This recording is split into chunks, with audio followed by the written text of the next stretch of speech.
Welcome once again to Lehto's Law. Here's Steve Lehto. I had a whole bunch of people send me this story, and I was actually familiar with this concept because of the law in Michigan.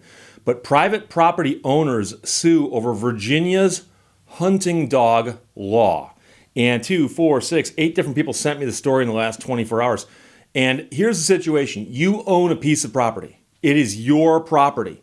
And all of a sudden, a dog comes running onto your property, and right behind it comes a hunter. And you say, "Excuse me, sir, it's private property." And the man goes, "Oh, I'm just getting my hunting dog. My hunting dog ran onto your property. He's getting my dog." And the question is, how legal is it for someone to come onto your property to get their dog? But also, how legal is it for them to hunt on your property with their dogs? And that's the distinction. And it varies wildly from state to state. But the situation in Virginia has resulted in a lawsuit where someone's trying to get the law changed. Denise Lavoie wrote the story for the Associated Press. A man that they talk about in the story bought a 143-acre farm in rural Virginia a decade ago. 143 acres. He and his wife were startled by the sounds of 20 hunting dogs barking and howling as they circled the house and chased their chickens. So this is 20 hunting dogs, a pack of hunting dogs. When the man confronted the nearby hunter, the man told him that as the hunter, he had permission to hunt on the property. So, man called the agency that enforces a state law allowing hunters to retrieve their hunting dogs from private property, even when the property owners object. He told me, "You can't prohibit people from coming onto your land." He then pointed out that his land was posted with no trespassing signs. And I said, "You don't understand, my land is posted." And the official said, "You don't understand. You can't stop them." And so they're making it sound like as long as you've got hunting dogs with you, you can go anywhere you want.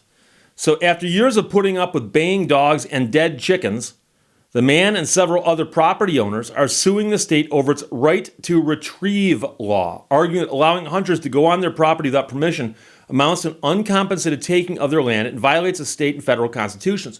And the question again is, if the dog comes on your land and the hunter comes on your land, do they stay there and hunt, or is the man simply retrieving his dog and taking it away? And that apparently is where the confusion comes from, because some people say, well, if my dog's allowed on their property, obviously I can go in after my dog to get my dog. And while I'm there, if I see a target, well, there we go. So a number of states allow hunters to retrieve their dogs without permission from property owners under certain circumstances, such as properties that do not have no trespassing signs. But Virginia's law says hunters are allowed to retrieve dogs even when the property owner has specifically denied access. So you can tell somebody, "You're not allowed on my property." Well, if their dog goes on your property, they can come get it. A 2016 report prepared by the Virginia Department of Game and Inland Fisheries, which is now the Department of Wildlife Resources, said only one other state, Minnesota, had a similar law. Minnesota's law says a person can enter private land to retrieve a hunting dog without the permission of the owner, but they have to leave the firearm behind when doing so and must immediately leave after recovering the dog. And that is actually very similar to Michigan's law. We'll get there in a second. Virginia's law prohibits hunters from carrying the whatever they're hunting with while retrieving their dogs from private property. It also says hunters must identify themselves when asked by the landowner. If they refuse, they can be charged with a misdemeanor. So the dogs in the property are supposed to not be hunting, but being the subject of a recovery effort by the hunter. But of course, like I said, once they're on the property with the dog, the Virginia property owners are suing the Department of Wildlife Resources, which enforces the law. They're represented by the Pacific Legal Foundation, a conservative legal organization that won a major property rights case at the U.S. Supreme Court last year. The High Court found that a California regulation requiring agricultural businesses to allow union organizers onto their property for up to 3 hours a day, 120 days per year, amounts to the government appropriating a right of access to private property and constitutes a per se physical taking under the court's precedents. Now, a lawyer with the Pacific Legal Foundation said he believes that Virginia's right to retrieve law amounts to a similar physical taking of private property. When this man has to let dogs and hunters enter his property, and he's not allowed to tell them to stay away, and when they're killing his livestock and disrupting his operation, That's a taking of a valuable property interest, the attorney says. Now, the law dates back to 1938, but the tradition of hunting with dogs dates back, 400 years. According to Kirby Birch, who owns 8 hunting dogs and is the chief executive officer of the Virginia Hunting Dog Alliance, a political action committee that represents about 90,000 hunters in the state. He said most hunters try to be considerate of landowners and quickly retrieve their dogs when they cross onto private property. A lot of people who move here from other states are offended by the notion of hunting with dogs, so when a dog runs across their property, they're offended. And I understand that, but I think the vast majority of hunters with dogs try, in every way possible, to avoid irritating their neighbors, said Birch. His group estimates that more than half of the licensed hunters in Virginia hunt with dogs. The lawsuit asks the court for a judgment declaring the law takes the plaintiff's private property without compensation for public use, which would be a violation of the state constitution and the Fifth Amendment of the U.S. Constitution. Multiple attempts have been made in the legislature to overturn the law, but so far none have succeeded. Ryan Brown, executive director of the Department of Wildlife Resources, declined to comment on the lawsuit. Brown said hunters and private landowners have been able to peacefully coexist for the most part, but as more rural land has been developed and Virginia has become more suburbanized, the two groups have been at loggerheads over the hunting dog issue. Both sides of the debate have vested interests, with the hunters being very interested in the protection of their dogs and real property owners being interested in protection of their rights as landowners. He said both sides have been very passionate about their views. So the question is, because the way this originally was described, it says that the man had 20 hunting dogs running around his house, chasing his chickens. And when he confronted the hunter, the man told him he had permission to hunt on the property. And so he hadn't given the man permission. So when he made a phone call, the person said, well, you don't understand. You can't stop them. And the question is, you can't stop them doing what? Because the law is pretty clear. They're not allowed to hunt on your land just because their dog got on your land. They're allowed to come onto your land and get their dog. And so I'm going to pull out, and I was very familiar with the statute. I'd researched this previously. In Michigan, for instance, MCL 324-73102, entering or remaining on property of another. Consent, exceptions. Except as provided below. A person shall not enter or remain upon the property of another person, other than farm property or wooded area connected to farm property, to engage in any recreational activity or trapping on that property without the consent of the owner or his or her lessee or agent, if either of the following circumstances exists. The property is fenced or enclosed and is maintained in such a manner as to exclude intruders, or the property is posted in a conspicuous manner against entry. It talks about the minimum letter height on the posting sign shall be 1 inch. Each sign shall be not less than 50 inches square. The sign shall be spaced to enable a person to observe not less than one sign at any point of entry. And then it says, except as provided in subsection 4, a person shall not enter or remain upon farm property or wooded area connected to farm property for any recreational activity or trapping without the consent of the owner or his or her lessee or agent, whether or not the farm property or wooded area is connected to a farm is fenced, enclosed, or posted. So farm property has a slightly higher standard of protection. But generally speaking, if it's fenced or posted, you got to stay out. You got to stay out. But it does say, keep seeing that one section below, and it's section 4, okay?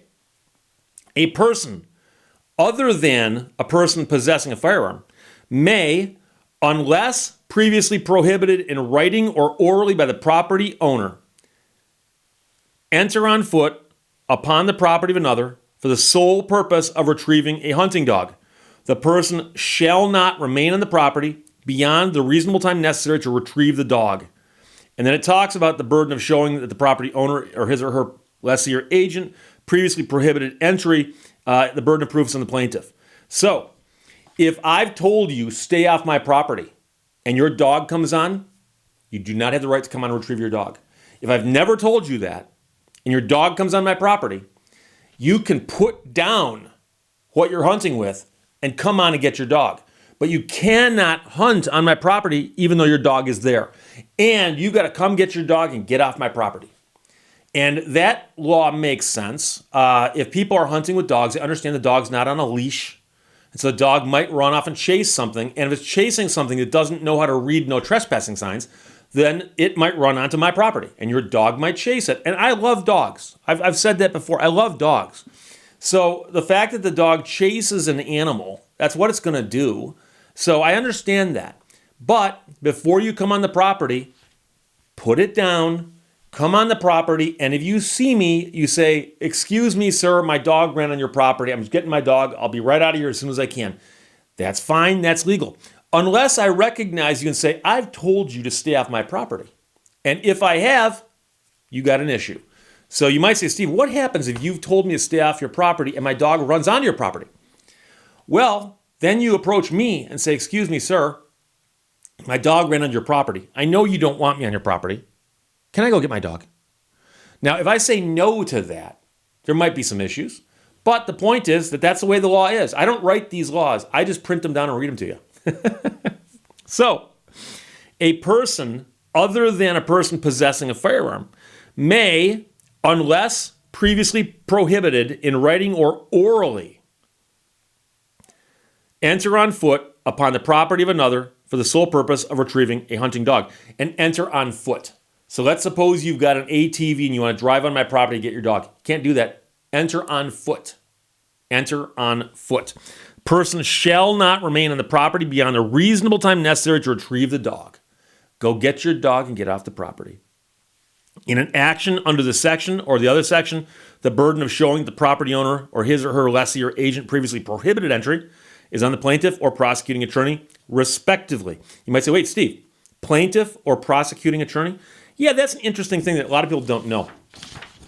In Michigan and in many other states, if you go trespassing, you're a trespasser. You're trespassing upon the property of another. You can be arrested for it and prosecuted because it's a crime. You can also be sued for it civilly because it's a civil action. And Michigan's law allows both to happen. So if you're having a really, really bad day and you go trespassing on someone's property and they call the police and the police show up and arrest you, you might think that's pretty bad. But you might also get sued. And I believe it's $750 per instance. So that might cost you some money. And you may have to hire an attorney or just, default on it or settle the case. But you may have to pay some money as well. And that's on top of any fines or costs that you get hit with for the crime of trespassing. And so the weird part is that I know we've talked about trespassing before when we talked about de minimis or trivial trespasses. So theoretically, if somebody cuts across your yard without your permission, arguably, they're trespassing in some states. However, it does say in Michigan, on certain cases, you must post signs. And there are places where signs are posted. In fact, I know a lot of people who own land that's posted. And I've had people tell me, yeah, those signs are only up until the first person sees them. Somebody walks by, tears the sign down, and goes on the property. And if you come by and say, "Excuse me, sir, you're trespassing." I didn't know that. Well, there's a sign back there you walked by. Where? The one that's on the ground face down? Oh, yeah, that's right. You tore it down as you walked past it.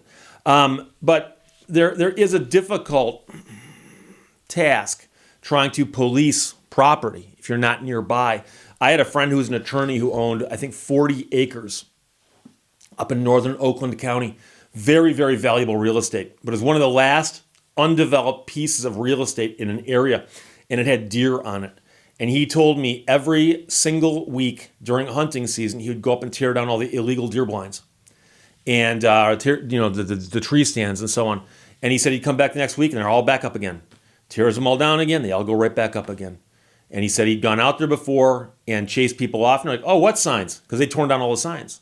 And so nowadays you get trail cameras and you can track game with them. You can also track people with them, interestingly enough. But it's amazing how adults will claim they can't read and say, "Oh, no trespassing." Where? That bright yellow sign you walked past that you didn't tear down says no trespassing. Oh, I thought that was an old sign. I thought this was public property. No, number one, there's no rule on how old the sign is. But number two, it's not public property. It's your job to know that. You can't just go onto property and assume it's public, especially when you walked past no trespassing signs. So the story here is this law in Virginia where they claim that people come onto their property because their dogs are there and that they're powerless to do anything about it because the law says, well, if the hunting dog comes on the property, the hunter can come on the property also. And then the question, of course, is, are they coming on to retrieve their dogs? Are they hunting while they're there or what? But like I said, in Michigan, it's quite clear. If the dog enters the property, you stop hunting and go get your dog. But you do not get to hunt on the property just because your dog ran onto the property. So that's the situation. It's a lawsuit in Virginia. We'll see what's going to happen with that. Tom, Stephen with a PH, Mark, Jerry, Leland, Rick and Dawn, Dave and Bill all sent that. Rick and Dawn apparently are a couple. Dave and Bill, not so much. So I got to make sure I put enough space in there. How about this? Bill, Dave, Leland, Jerry, Mark, Stephen with a PH, and Tom all sent it, as well as Rick and Don. Questions or comments, put them below. Let's talk to you later. Bye-bye. Thank you for watching Lehto's Law. Hashtag hostage of my own emotions. Hashtag free Lehto.